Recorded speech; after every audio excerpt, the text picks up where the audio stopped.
Hello, children, and welcome to Cryptic Tales from the Fortress. And I, Miss Luna, mistress of the fortress, shall be your teller of tales tonight. Oh, I simply adore Halloween. After all, who doesn't like scaring the wits out of their neighbors with monstrous costumes just for the sake of a little sweet treat? Or play the odd prank for the sake of being a pest for one night in the year. The laughter and screams of absolute horror from everybody is rather amusing to me. And all those costumes of mummies, werewolves, ghosts, and vampires, they have their charm. Oh, speaking of vampires, our first tale of the night is an origin story of one of our many unique ninjas. This tale is called Victor, Ninjala's Living Vampire. Victor was a young boy that grew up with his sister Elizabeth and his father. He never cared about Victor or Elizabeth at all because he was a famous scientist. His work became famous.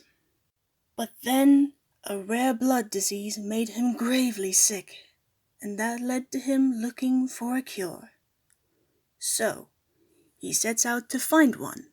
Then he thought of fusing his blood with bat DNA. But it wasn't a complete fail. But it came at a horrible price. It turned him into a vampire.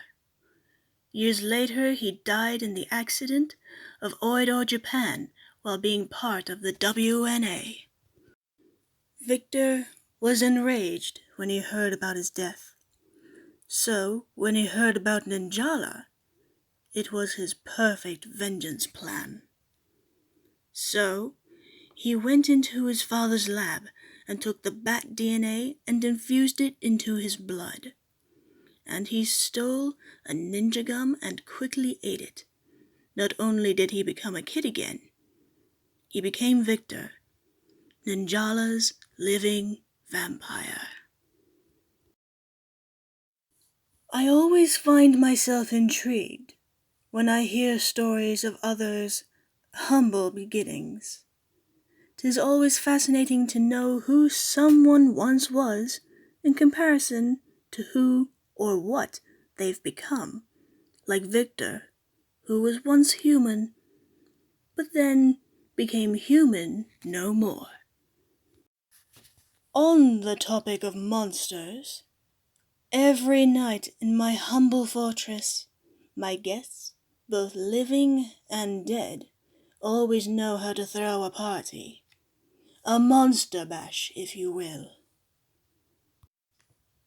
The moon is full and the city lights bright.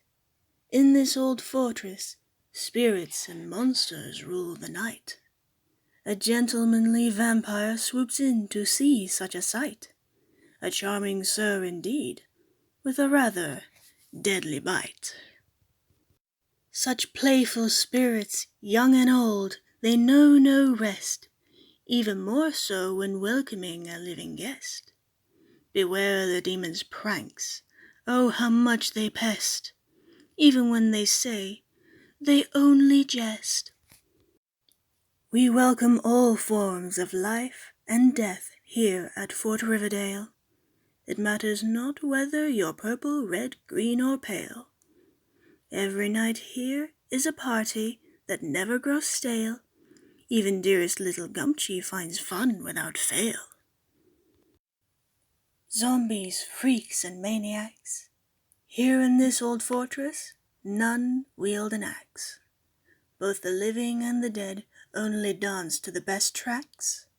And believe it or not, that zombie butcher makes the most tempting snacks. As much as these young ninjas wish to continue to play, the vampire says, "Dearest mistress, it's almost break of day, and unfortunately for that I cannot stay. And lastly, your spirit friends are already fading away. Many sleepy faces all around, and parts of broken drones all over the ground.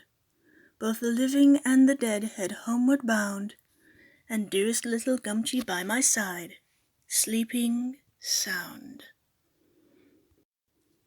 Ah, isn't it always a delight when you have company to share the fun with, be it family, friends, or the ghoul next door? I myself am not normally the most sprightly when it comes to dancing, as I'd give a better performance with my own voice.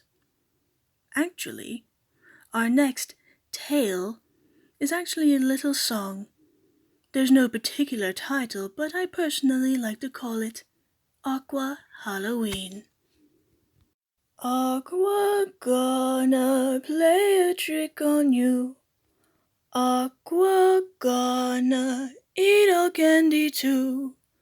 Aqua gonna sing this song woohoo.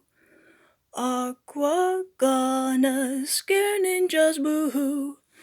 Pretty please, go out and trick or treat now please. Do it for me. Pretty please, go out and scare Kerpow and Happy Halloween. Happy Halloween indeed, my friend. And stay safe if any of you are thinking about trick-or-treating or throwing any parties, especially if fireworks are involved. Fireworks are made to explode in the night sky, not in human hands. And as much as I would love to sit here and tell you more stories, sing you more songs, unfortunately, that's all the time we have for tonight.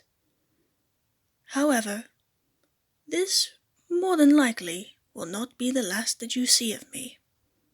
But until the day that we meet again, Happy Halloween.